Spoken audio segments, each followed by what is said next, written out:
I'm Chase, 32 years old, and my own brother texted me that there was no room for me on our family's Christmas trip.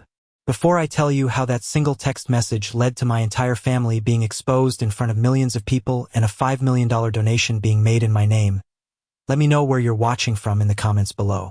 It's good to know we're all in this together. The text message glowed on my phone screen, stark and clinical. Just 6 words from my younger brother, Liam. No room for you this Christmas. There was no greeting, no apology. Just a statement of fact as casual as telling me it was raining outside. My thumb hovered over the keyboard for a moment. Years of this had trained my fingers, my heart, to react in one specific way. I typed back 2 letters. Okay. I didn't add a period. That would have felt too emotional. I hit send, and the little blue bubble popped up on his end. A confirmation that my quiet surrender had been received. I put my phone down on my drafting table, the sharp scent of graphite and paper filling my lungs. For a few minutes, I just focused on the blueprints in front of me, the clean lines of a building that would one day exist because of me. It was a comfort, this world of logic and structure. A world where things fit together as they were supposed to. An hour later, my phone buzzed again. This time, it was a Facebook notification. My mother, Eleanor, had tagged me in a photo. I clicked it, and my stomach clenched. There they were, all of them, gathered in front of a massive stone fireplace in some ridiculously expensive ski lodge in Vail. My father, Richard, with his arm around my mother. Liam, grinning with his wife, Chloe, tucked under his arm. Their son, 10-year-old Noah. Even their golden retriever, Buddy, was sprawled out on a plush rug. And right there, next to my mother, was a single, perfectly fluffed, empty cushion on the sofa. The caption read, "Our perfect pack, all together for the holidays. So blessed." My mother had tagged me. It wasn't an oversight. It was a performance. It was a way of saying, "Look, we're thinking of you even though you're not here," while being the very reason I wasn't there. The comments were already flooding in from aunts and distant cousins. "Looks perfect. Missing you, Chase." I felt the familiar heat rise in my chest, a bitter mix of anger and resignation. I closed the app. It was a well-practiced routine, a scar I had learned not to scratch. But let's jump forward a bit. Picture this. I'm standing on a brightly lit stage. I'm wearing a tailored tuxedo that feels both foreign and strangely comfortable. In my hands, I'm holding a heavy, beautifully sculpted glass award. Out in the darkness of the auditorium, hundreds of faces are looking up at me, the most important people in the world of architecture. The air is electric with applause. To my right stands Mr. Sterling, the CEO of one of the largest development firms in the country, and he's smiling at me.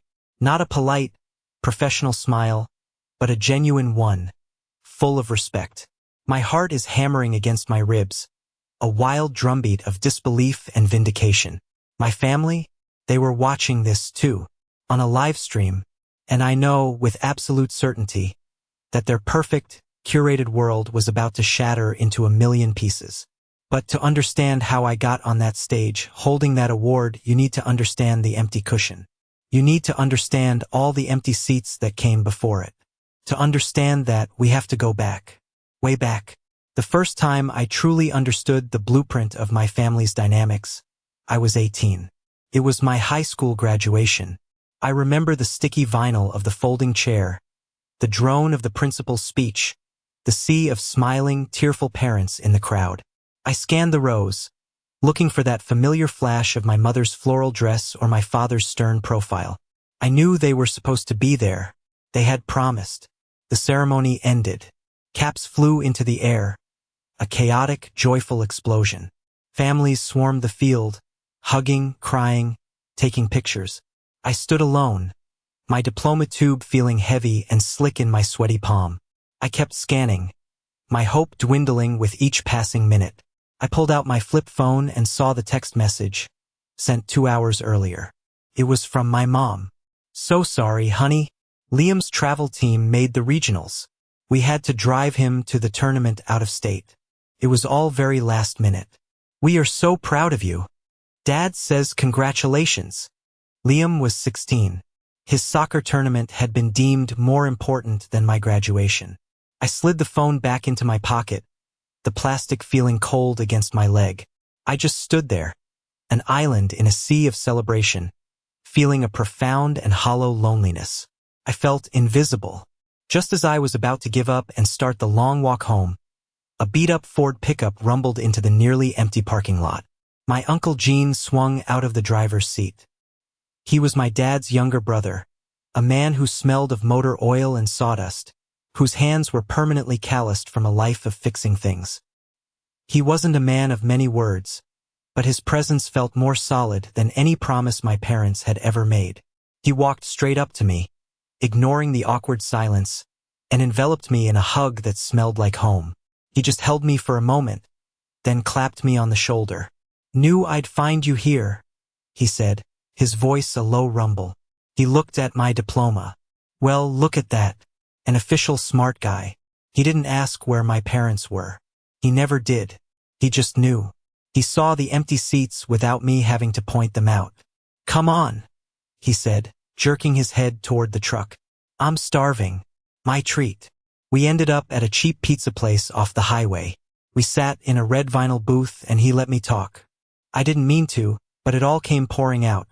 The years of missed school plays, of parent-teacher conferences attended by my grandmother, of being the quiet, easy kid who never demanded anything and therefore received nothing. Gene just listened, nodding slowly as he chewed his pizza. When I finally ran out of words, my voice thick with unshed tears, he wiped his mouth with a napkin. "Chase," he said, his eyes meeting mine. They were kind eyes, clear and direct. "Some people are built to be the sun. Everyone else just orbits around them. Your brother, your parents, they made him their son.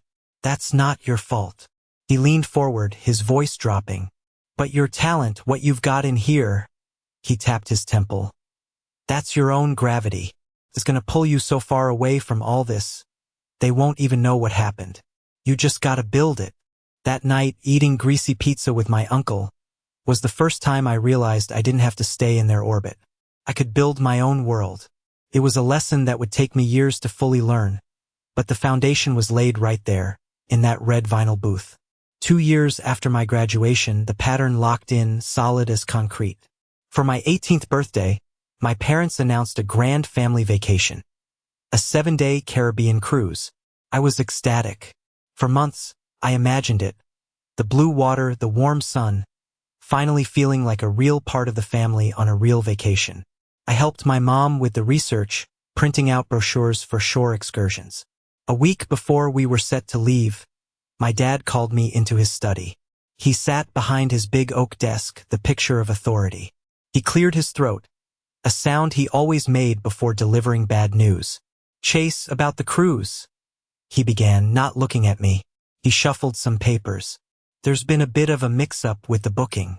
The travel agent, well, she booked a 3-person cabin instead of a 4-person. There's no extra bed." I just stared at him. "What? Can't we change it? Or get another room?" "Everything is sold out," he said, his voice flat. "It's peak season. There's nothing to be done." He finally looked at me, his expression a mask of mild regret. "Liam is so excited. We can't cancel the whole thing. You understand. We'll make it up to you." I did understand. I understood perfectly. I was the path of least resistance. I was the acceptable loss. I nodded, my throat too tight to speak. "Yeah, okay, Dad. That's my boy," he said, relieved. "Mature about it." They left a few days later. The house was quiet, empty. I spent my 18th birthday working a double shift at the diner where I'd gotten a summer job. That night, I scrolled through Facebook. The first pictures were already up. My mom had posted an album titled Caribbean Dream. There they were, beaming on the deck of a massive ship. My dad, my mom, Liam. And in the 4th spot, standing next to Liam with her arm looped through his, was Chloe, his new girlfriend of 2 months. She was wearing a sun hat and a bright yellow dress, looking every bit a part of the family. The caption on one photo of the 4 of them at dinner read, "The perfect table for 4." The air left my lungs in a whoosh. It wasn't a mix-up. It wasn't about a bed. It was a choice. They had actively chosen to replace me. They had a fourth ticket, a fourth spot at the table, a fourth bed in whatever cabin arrangement they actually had, and they gave it to her. That was the moment the quiet sadness I'd always felt began to curdle into something harder, something colder. It was the first time I realized their neglect wasn't passive. It wasn't just forgetfulness or being busy. It was deliberate. I was the piece that could be removed to make room for something they valued more. I closed my laptop. I didn't cry. I just sat there in the dark, the silence of the empty house pressing in on me. They would make it up to me, my dad had said. That was the line they always used. A blank check for promises they never intended to cash. I knew then that I had to stop waiting for them to pay up. I had to start building my own account. Fast forward another 4 years. I was graduating from one of the top architecture schools in the country, summa cum laude. This felt different. This wasn't just high school. This was the culmination of years of sleepless nights, of working side jobs to pay for materials, of pouring every ounce of myself into my passion. This was the start of my real life. I'd sent the invitation to my parents months in advance. The response was a vague, non-committal text from my mom. "We'll try our best, sweetie. Liam has a big showcase that weekend for his semi-pro contract." A part of me, the stupid, hopeful part, still held on. Maybe this time. Maybe this achievement was big enough to finally get their attention. The day of the ceremony was bright and sunny. I stood in my cap and gown, surrounded by my classmates and their proud families. My phone remained silent. No calls, no texts, just a gaping void where my family should have been. After the ceremony, as I was walking back to my lonely dorm room, my phone finally buzzed. It was a picture message from Chloe. It was a selfie of her, Liam, and my parents at a fancy rooftop bar in another city. Liam was holding up a newly signed contract, a wide, triumphant grin on his face. My parents were beaming on either side of him. The text with the photo read, "He did it, celebrating our star." They hadn't even tried to lie this time. They hadn't bothered with an excuse. They just weren't there, and they wanted me to know it. I felt a familiar wave of nausea and emptiness wash over me. I leaned against a brick wall, the rough texture digging into my back, and just closed my eyes. I had done it. I had graduated at the top of my class, and it hadn't made a damn bit of difference. "Chase! Hey, over here!" My eyes snapped open. There, parked illegally by the curb, was Uncle Gene's beat-up Ford. He was leaning against the hood, waving. Next to him, my Aunt Carol was fussing with something in a large box, and my little cousin Maya, who was about 10 at the time, was bouncing on her toes, holding a hand-painted sign that said, "My cousin builds the coolest stuff." They had driven 6 hours. 6 hours just for me. A lump formed in my throat, so thick I could barely swallow. I walked toward them, my legs feeling shaky.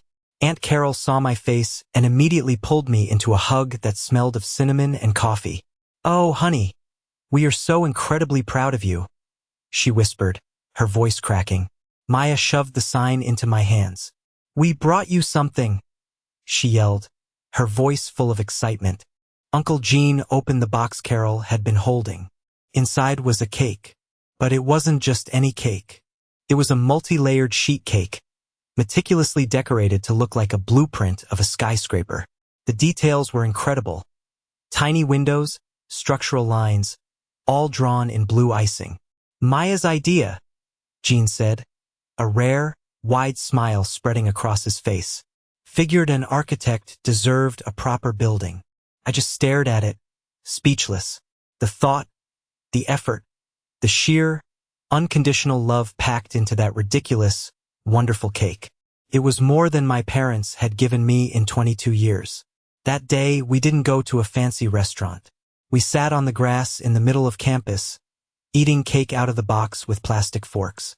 We laughed as Maya got frosting on her nose. We talked about my plans, about the future.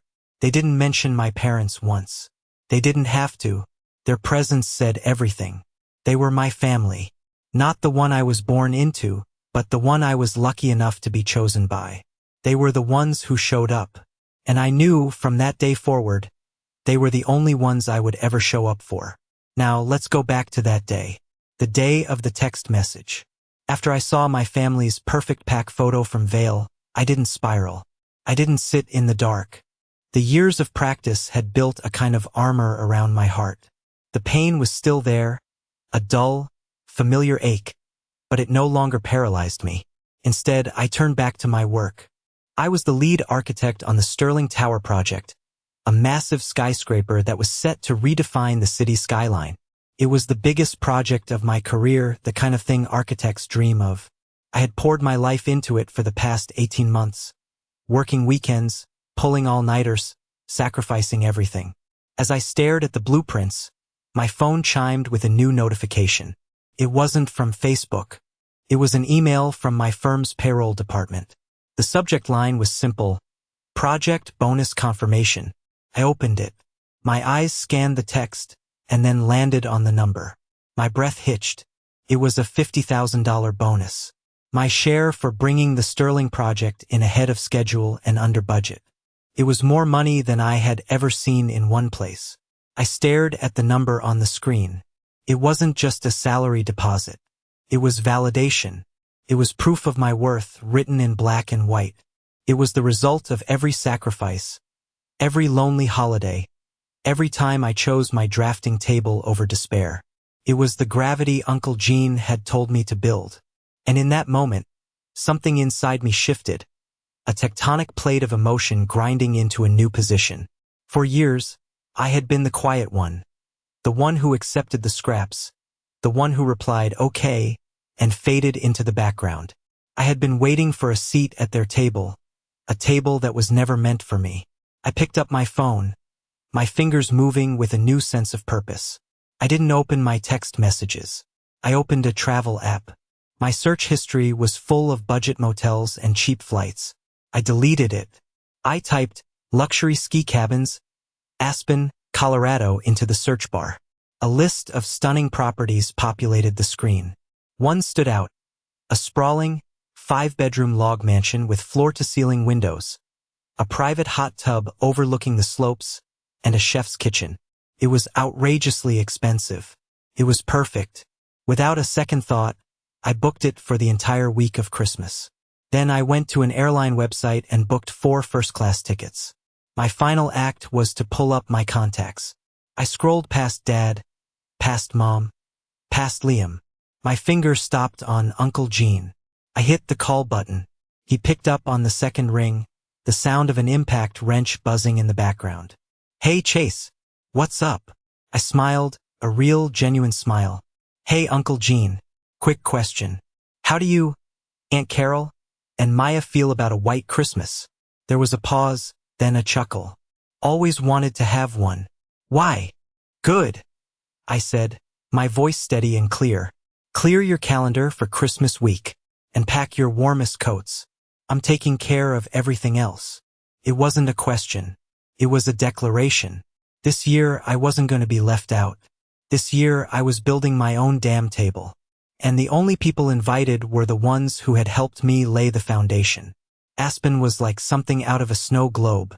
The air was so crisp it felt like it could crack.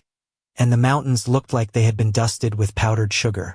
The cabin I'd rented wasn't just a cabin. It was a palace made of wood and glass.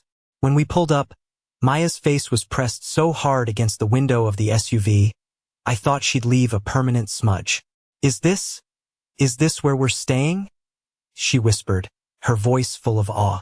Uncle Gene just whistled, a long, low sound of disbelief as he looked up at the vaulted ceilings and the massive stone fireplace that was already crackling merrily.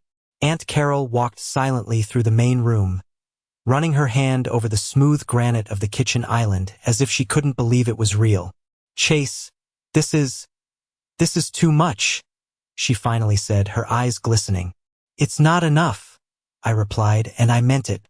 For all the years they had filled the empty spaces in my life, no luxury could ever be enough. The next few days were perfect. We skied during the day, me teaching a squealing Maya how to pizza slice her way down the bunny slope while Jean and Carol, surprisingly adept, tackled the blue runs. In the evenings, we'd soak in the outdoor hot tub, the steam rising around us as the stars popped out in the inky black sky. We cooked huge meals in the chef's kitchen and played board games by the fire until late at night. There was so much laughter. It felt easy, effortless. Felt like family. On Christmas Eve, we were all gathered in the living room, decorating a small tree I'd bought in town. The cabin was filled with the smell of pine and mulled cider. My phone had been blissfully silent for days. I had muted the family group chat and turned off social media notifications. For the first time in my adult life, I felt completely, utterly at peace during the holidays. That's when my phone, which I'd left on a side table, started buzzing. It wasn't a single buzz. It was a frantic, non-stop vibration, like an angry hornet trapped in a jar. Aunt Carol glanced over. Someone's popular. Curiosity got the better of me. I walked over and picked it up. The screen was a chaotic explosion of notifications. Missed calls from Liam. A dozen text messages from my mother. But the one that caught my eye was a TikTok notification. A friend from college had tagged me in a video. I tapped it and the video started playing. The screen was filled with the familiar image of my family's rented lodge in Vale. The long dining table was laden with a Christmas feast. My mother was serving potatoes. My father was carving a turkey. Liam was raising a glass. Then, the camera, clearly held by Chloe, panned slowly down the length of the table.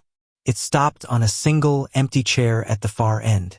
A place setting was laid out, a wine glass filled. A childish voice, my nephew Noah's, whispered in a dramatic voiceover, "We saved a seat for Uncle Chase, but I guess his work was more important." Then, text flashed across the screen over the image of the empty chair. Some people forget what family is all about during the holidays. Hashtag family first, hashtag empty chair, hashtag sad Christmas. My blood ran cold. It was so calculated, so manipulative. They hadn't just excluded me. They had weaponized my absence.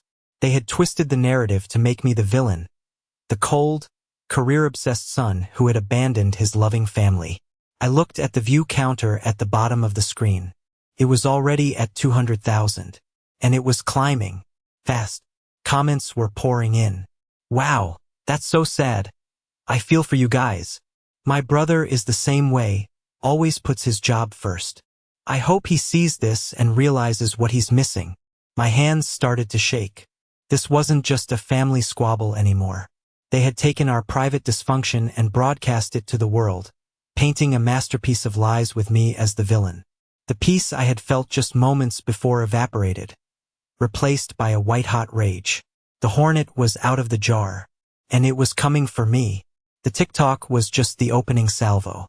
My phone, which I'd foolishly unmuted, became a weapon aimed directly at me. The calls from Liam came one after another, each one a red, angry notification on my screen. I let them go to voicemail. Then the texts from my mother started. "Chase, darling, we're so worried. Please call us. Everyone is asking where you are. This is very embarrassing for us. Your father is extremely disappointed in your behavior." It was a masterclass in guilt-tripping and passive aggression. But Chloe, I was quickly learning, didn't bother with passive. Her methods were far more direct and far more insidious. While my mother was playing the wounded victim, Chloe was in the TikTok comments, fanning the flames. When someone commented, "Maybe there's more to the story," Chloe herself replied from her public account. A sickeningly sweet profile picture of her and Noah smiling beside her name. "We wish there were," she wrote. "We've been trying for years to include him, but he's always been distant. We just keep saving a seat and hoping one day he'll choose to sit in it." The comment was littered with praying hands and heart emojis. It was a performance worthy of an Oscar. She was crafting a public narrative of a long-suffering family, patiently waiting for their prodigal son to return. Uncle Gene saw the look on my face and walked over, placing a heavy hand on my shoulder. "Don't look at it, kid. It's poison." But I couldn't look away. It was like watching a car crash in slow motion. And then, as if on cue, an email notification popped up. It wasn't from my family. It was from David Chun, the head of human resources at my firm. The subject line read, "Urgent, formal concern regarding employee conduct." My heart stopped. I opened the email, my hands feeling numb. "Dear Chase," it began. "We have been contacted by a concerned family member, Ms. Chloe Richards, your sister-in-law, regarding what she describes as a pattern of unstable and potentially antisocial behavior that has caused your family significant distress.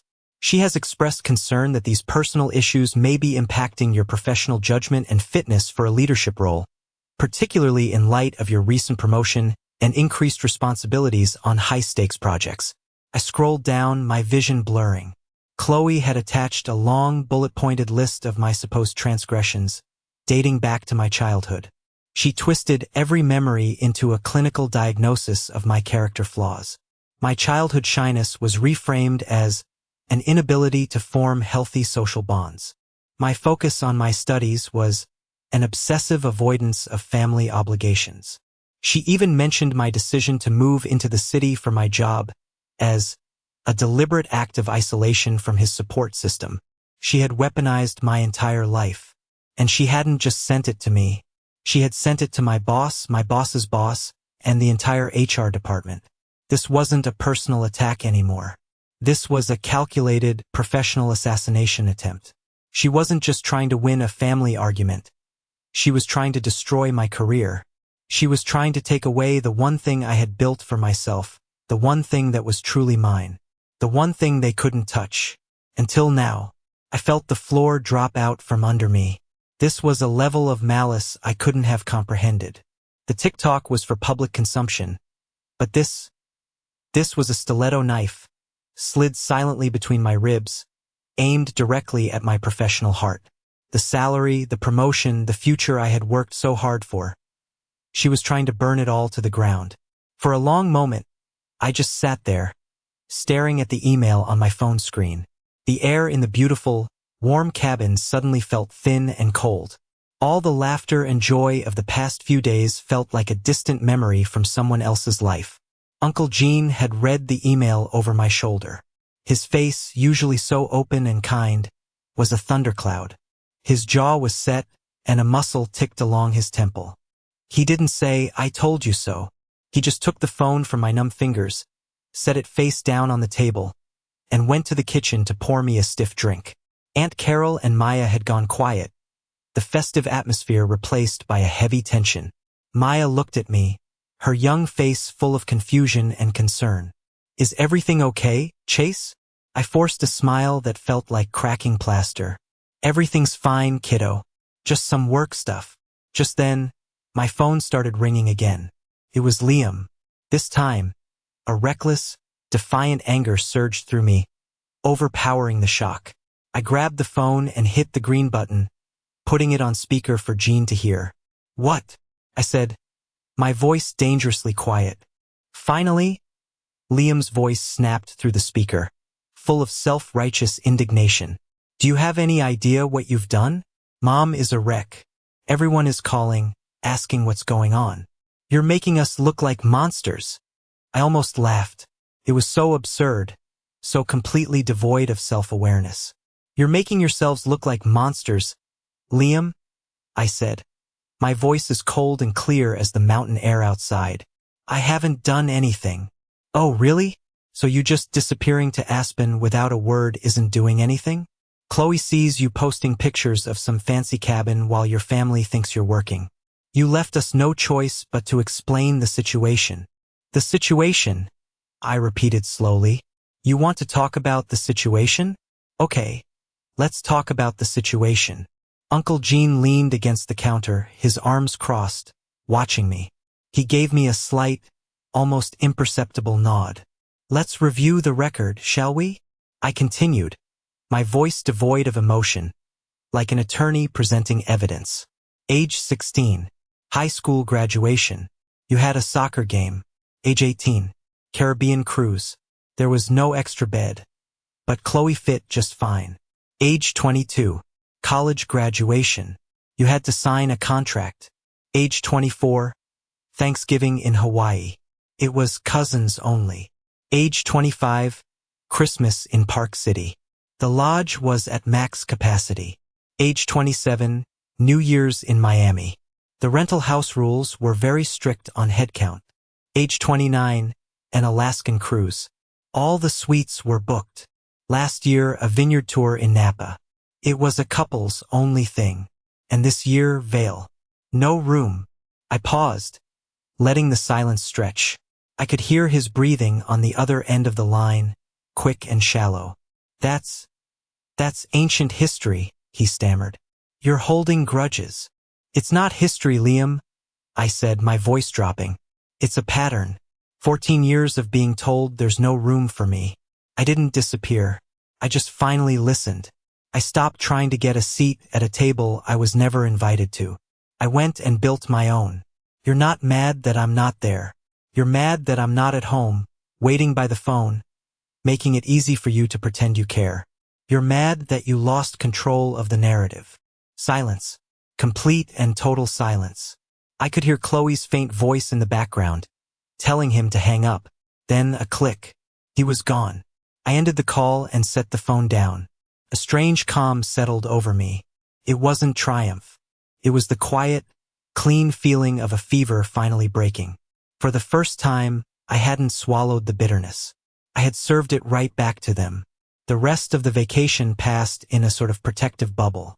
Uncle Gene and Aunt Carol were incredible, refusing to let the drama poison our time together. We skied, we ate, we laughed. But underneath it all, a quiet dread was building in my stomach. I knew this wasn't over. The phone call with Liam wasn't an ending. It was an escalation. My first day back at the office confirmed it.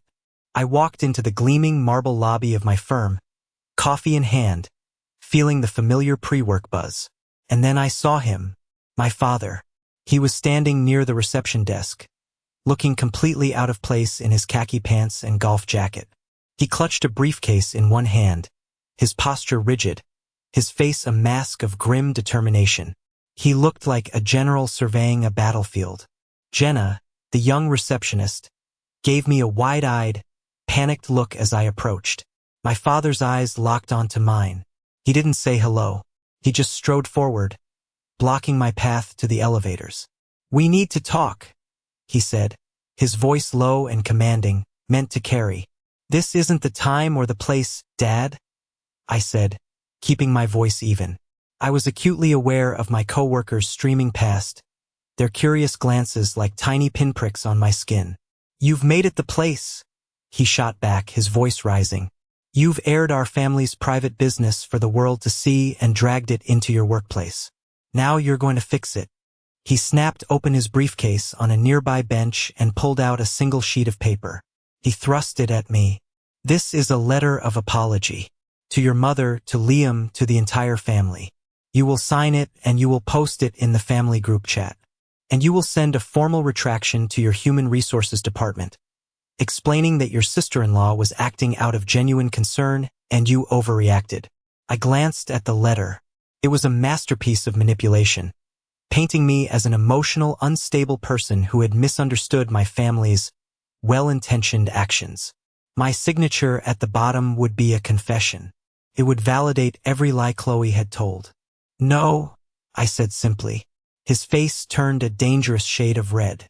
"What did you say?" I said no. "I am not signing that." "You are going to sign it," he boomed, his voice echoing in the high-ceilinged lobby. Heads turned. The whole building seemed to go quiet. "You have embarrassed this family for the last time. You owe your mother an apology. Your behavior has caused Liam and Chloe undue stress. And for what? Some childish need for attention." Jenna was now speaking quietly but urgently into her phone. "Security to the front lobby, please." I looked my father directly in the eye. The man who had never once stood up for me. The man who had stood by and watched as I was pushed aside, year after year. "The only thing I'm going to do," I said, my voice shaking slightly but holding firm, "is go upstairs and do the job that I have earned. The job you are trying to jeopardize." I started to walk around him. He grabbed my arm. "You're not walking away from me. Sir, you need to let him go." A firm voice came from behind us. 2 security guards had materialized, their expressions calm but unyielding. My father's hand dropped from my arm as if he'd been burned. The sight of external authority had finally pierced his bubble of parental control. "This is a family matter," he snarled at the guards. "It's a corporate lobby, sir," the guard replied evenly. "And you're causing a disturbance. Please leave the premises." My father stared at me, his eyes blazing with a fury I had never seen before. It was the fury of a king whose authority had been challenged in his own court. As the guards gently but firmly began to escort him toward the door, he pointed a trembling finger at me. "You'll regret this, Chase. You're choosing a building over your blood. You will end up with nothing. No family. No inheritance. Nothing." The word inheritance hung in the air, a final, pathetic threat. I didn't say a word. I just watched them lead him away. The letter he had brought lay on the floor where he'd dropped it. I bent down, picked it up, and, in full view of Jenna and the security guards, I tore it neatly in half and then in half again. I dropped the pieces into the lobby trash can on my way to the elevator. The doors slid shut, and as the car began to rise, I finally let out the breath I hadn't realized I was holding. The office was a minefield of whispers and sideways glances. The lobby showdown had become the morning's main event. My closest colleague, Sarah, who had always been a bit of a rival, just looked at me, shook her head, and slid a fresh cup of coffee onto my desk without a word. It was a small gesture, but it meant the world. I spent the day in a fog, trying to focus on schematics and building codes, but my father's furious face kept swimming in front of my eyes. The HR department sent me a discreet email, asking if I wanted to file a formal complaint and assuring me that security had been instructed not to allow my father back into the building. I replied with a simple thank you. I worked late, losing myself in the familiar comfort of lines and angles. By 8 o'clock, the office was deserted. The only sounds the hum of the servers and the distant whoosh of traffic.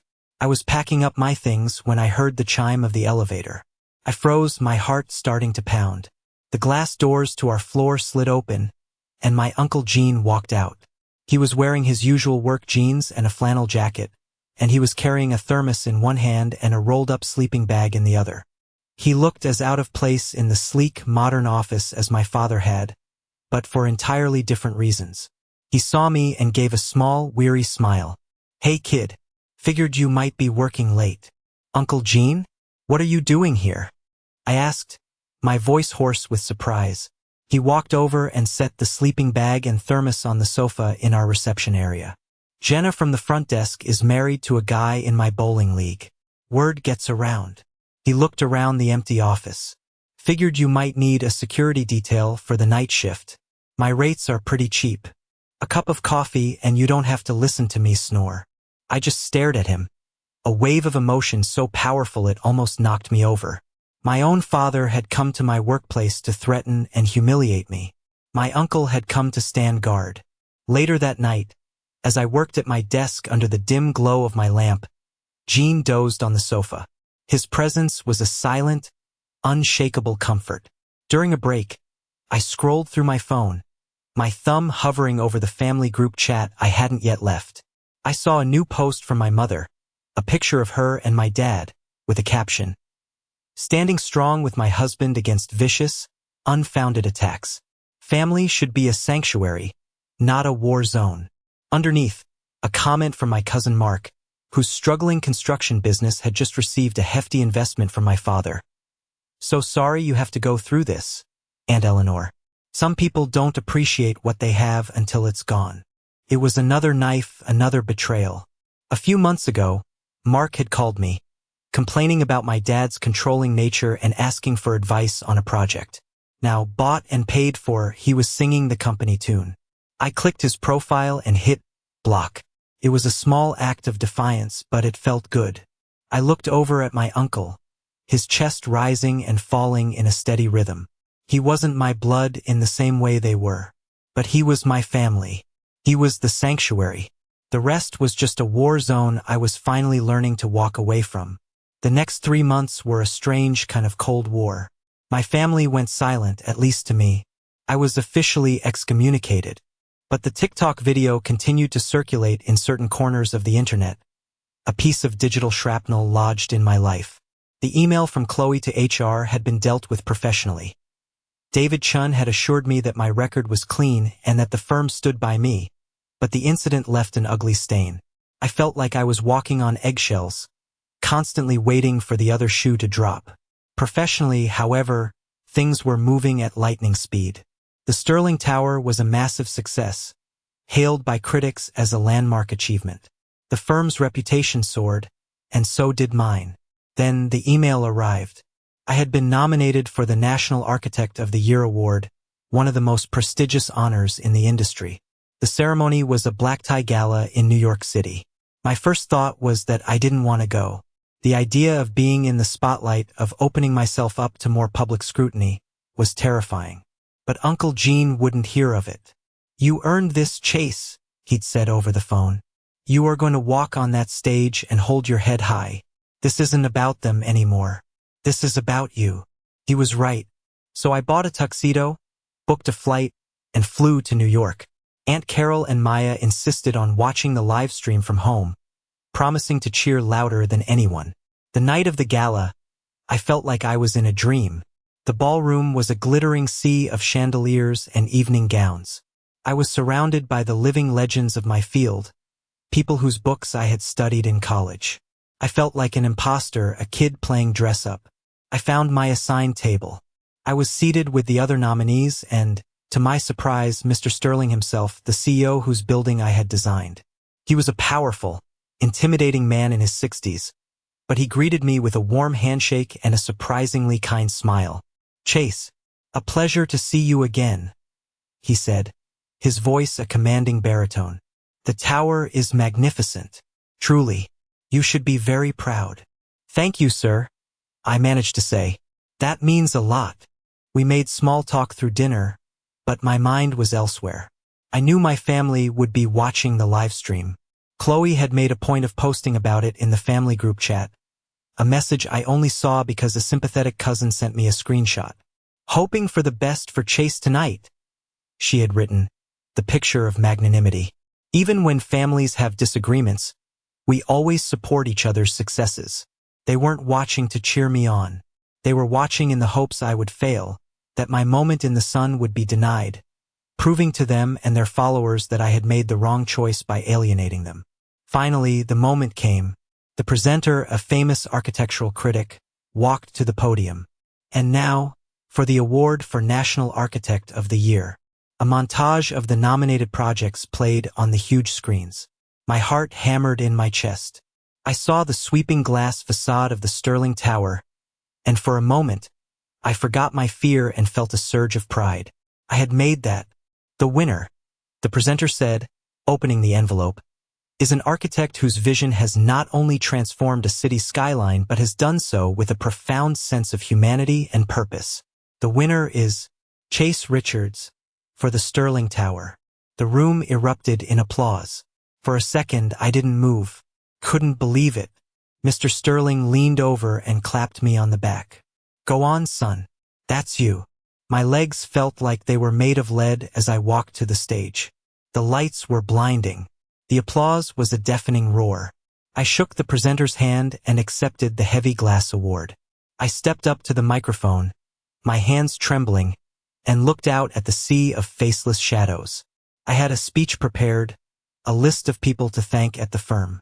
But as I opened my mouth, the words wouldn't come. All I could think about was that empty chair. Just as the silence was becoming awkward, a figure moved to the podium beside me. It was Mr. Sterling. The crowd quieted instantly, his presence commanding their full attention. He placed a hand gently on my shoulder. "If you'll permit me," he said, his voice resonating through the ballroom, "I'd like to say a few words. Usually, the client just funds the project. But with Chase, you get more than a blueprint. You get a piece of his soul." I stared at him, confused. We had only spoken a handful of times. "During one of our final design meetings," Mr. Sterling continued, turning to address the audience but still speaking as if to me, "I asked Chase what the core inspiration for the building's central atrium was. It's a vast, open space, designed to be the heart of the tower, where people can gather. And what he told me has stuck with me ever since." He paused, letting the suspense build. He said, I wanted to create a space where everyone felt like they belonged. A place with no empty chairs. My breath caught in my throat. I had said that to him in a moment of vulnerability, explaining the design philosophy. I never imagined he'd remember it, let alone repeat it on a national stage. A place with no empty chairs, Mr. Sterling repeated, his voice filled with a sudden, powerful emotion. In a world that can often feel isolating, in a city of millions, this young man's driving ambition was to create a space for inclusion, for community. That, ladies and gentlemen, is more than just architecture. That is a mission. He looked directly into the main camera, the one broadcasting the live stream. I knew with a chilling certainty that he knew. He knew exactly who he was talking to. That is why the Sterling Corporation believes in not just recognizing this talent, but investing in it. We believe in building more places where there are no empty chairs. That is why, tonight, in honor of Chase Richards' vision and achievement, my company is donating $5 million to the Architecture for Communities Foundation, a charity that builds community centers and housing for at-risk youth. The donation will be made in Chase Richards' name to establish a fund that he will oversee. The ballroom exploded. The applause was a physical force, a tidal wave of sound and shock. $5 million. My name. It was unreal. Mr. Sterling had just taken my private pain, the secret shame my family had used as a weapon against me, and reforged it. He had turned it into a symbol of strength. He had turned it into a multimillion-dollar legacy of hope. He hadn't just given me an award, he had given me back my story. He turned to me, his eyes crinkling at the corners. The stage is yours, son. I stepped up to the microphone, the trembling gone, replaced by a profound, unshakable calm. I looked into the camera.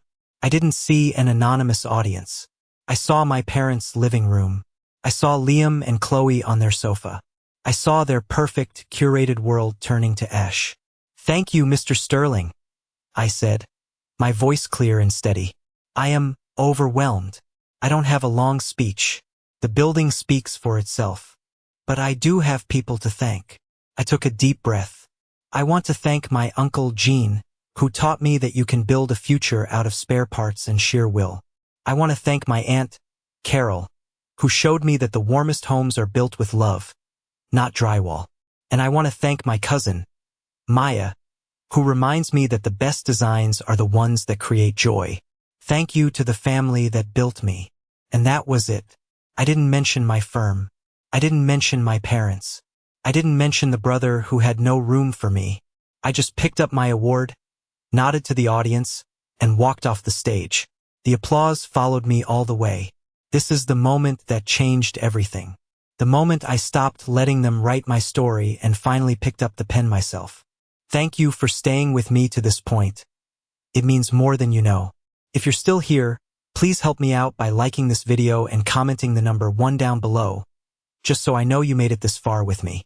It truly helps more people find this story, and it lets me know that my experiences mean something to someone out there.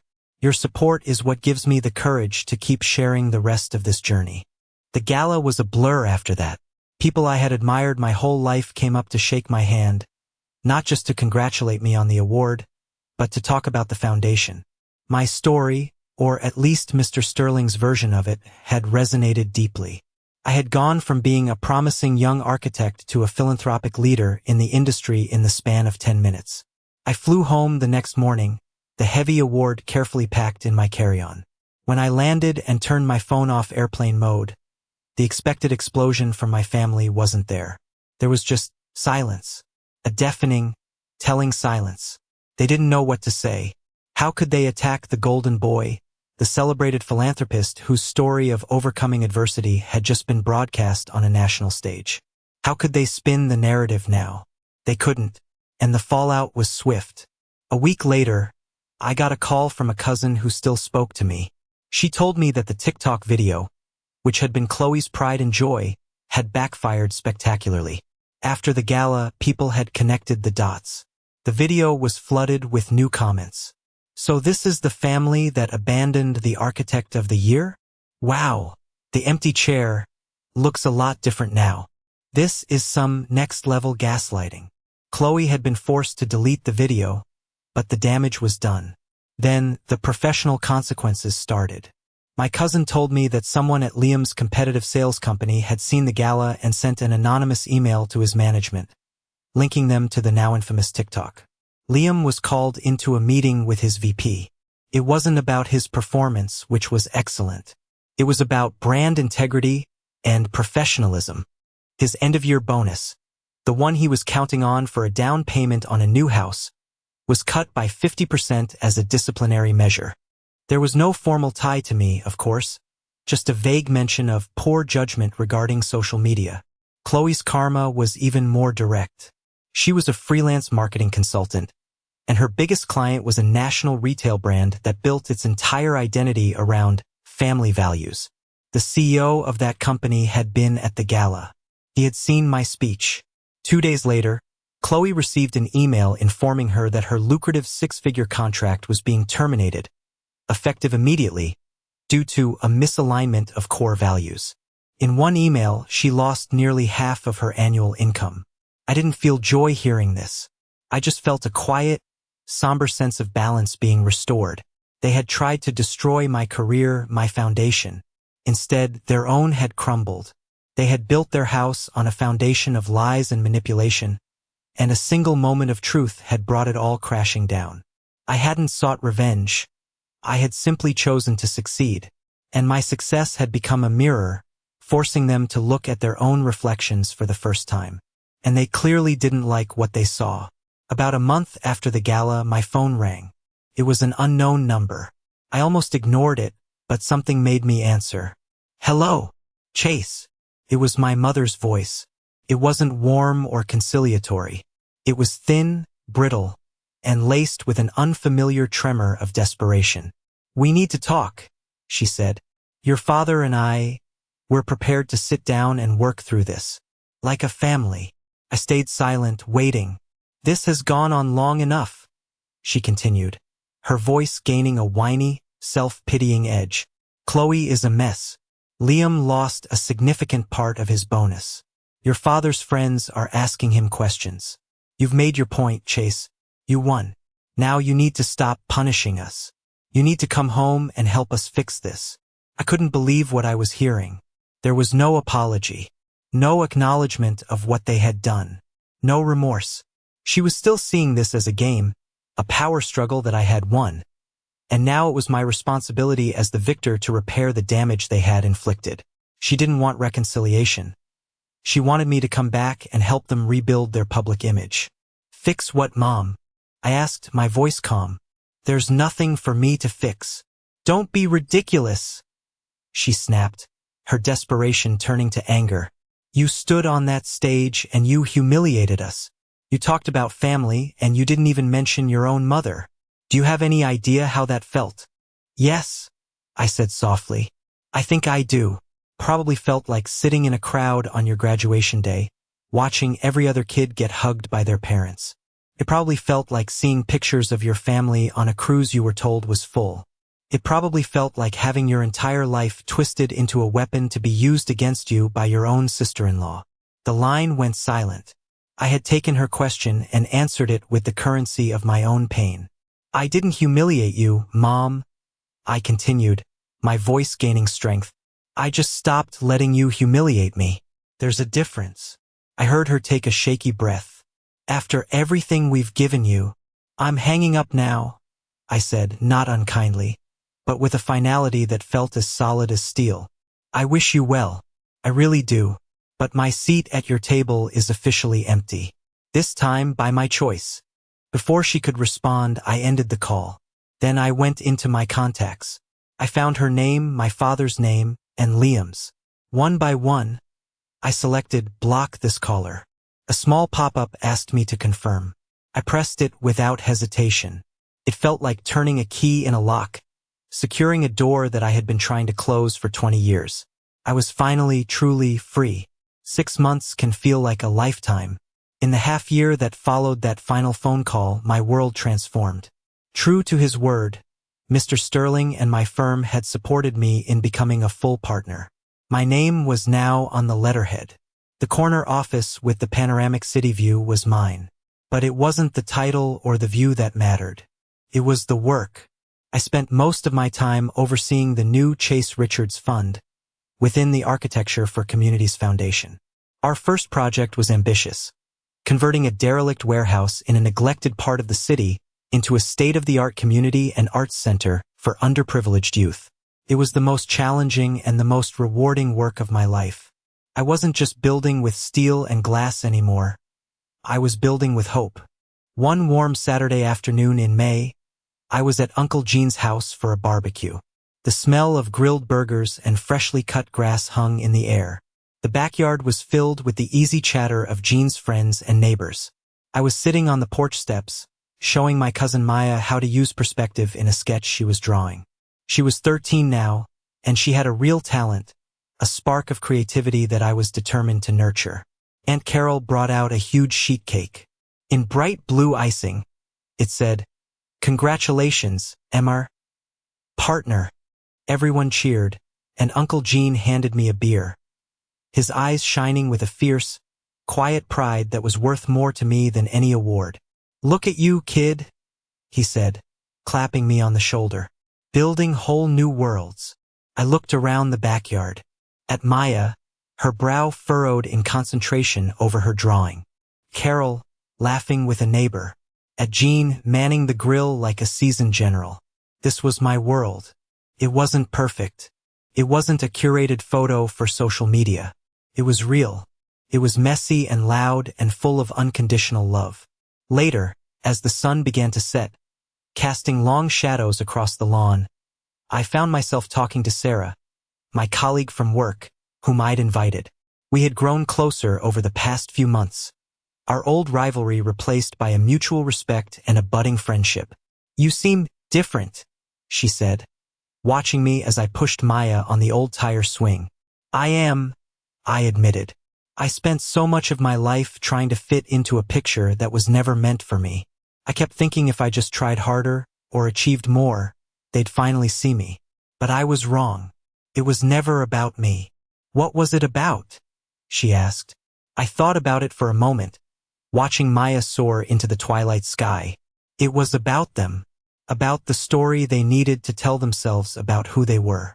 And in that story, they needed a villain, or at least a ghost, an empty chair to prove how much they loved the people who were actually present. The problem was, I wasn't a ghost. I was a person. I finally understood. My worth was never up for debate. I didn't need their approval or their validation. I just needed to approve of myself. And looking at the life I was building, the career, the foundation, the real family that surrounded me, I finally did. The empty feeling that had been my constant companion for so long was gone. The space had been filled. Not by them, but by me. A few weeks after the barbecue, a package arrived at my office. It was a dusty, brown cardboard box, addressed to me in my father's spiky, unfamiliar handwriting. There was no return address. My first instinct was to throw it away, to refuse to let that part of my life seep back in. But curiosity, a stubborn and persistent weed, won out. I took it home that night. I set it on my kitchen table and just looked at it for a long time. Felt heavy not just in weight, but in history. Finally, I slit the tape with a knife and opened it. Inside, nestled in old, yellowed tissue paper, were two things. The first was a thick, leather-bound portfolio. The second was a single, sealed envelope with my name on it. My hands trembled slightly as I opened the envelope. It was a letter several pages long, written on my father's personal letterhead. "Chase," it began. "I am not writing this letter to ask for your forgiveness. I know I have not earned that, and I likely never will. I am writing to offer an explanation. Not an excuse, but an explanation. I know I owe you that much." He went on to write about his own life, things I had never known. He wrote that when he was a young man, his one great passion was architecture. He had dreamed of designing buildings, of shaping landscapes. He had even been accepted into the same prestigious university I had attended. But his own father, my grandfather, a stern, practical man, had forbidden it. He saw it as a frivolous, unstable career. He forced my father into the family's lucrative but soulless manufacturing business. He told him to put away his childish dreams. And he did. He obeyed. He took over the business, got married, had a family. He buried his passion so deep he almost forgot it was there. And then, he wrote, "You were born. From the time you were a little boy, you were always building. With blocks, with Lego, with anything you could find. When you started to draw, I saw it. The same spark. The same talent that I had been forced to extinguish in myself. And I was terrified. I had to stop reading for a moment, my heart pounding. A part of me was so proud," the letter continued, "but a darker, more shameful part of me was consumed by a bitter jealousy. You were living the life that was stolen from me. Every success you had was a reminder of my own failure, of my own cowardice. Liam was easy to love. He was good at sports, he was charming, he was everything my father would have wanted in a son. He didn't challenge me. He didn't remind me of the ghost of the man I could have been. And so I did what cowards do. Pushed you away. I minimized your achievements. I sided with your brother. I convinced myself it was because you were difficult or distant. But that was a lie I told myself to justify my own weakness. The truth is, I couldn't stand to be near the light you shone, because it illuminated all of my own dark, empty corners. The empty chair wasn't for you, Chase. It was for me. It was for the man I never became." He wrote that the night of the gala, watching me on that stage, he had felt two things: a flare of the old, ugly jealousy, and an overwhelming, crushing sense of shame. He saw the man I had become, not in spite of him, but perhaps because of the space he had created. I don't expect you to understand, and I certainly don't expect you to forget. No apology can erase the years of neglect. I have to live with that. My only hope is that you know the fault was never, ever yours. It was always mine." He ended the letter there. My hands were shaking as I put it down. I opened the leather portfolio. Inside were dozens of architectural drawings, dated from over 40 years ago. They were my father's. And they were brilliant, full of bold ideas and a raw, untamed talent. I didn't feel anger. I didn't feel forgiveness. I felt a profound, aching sadness.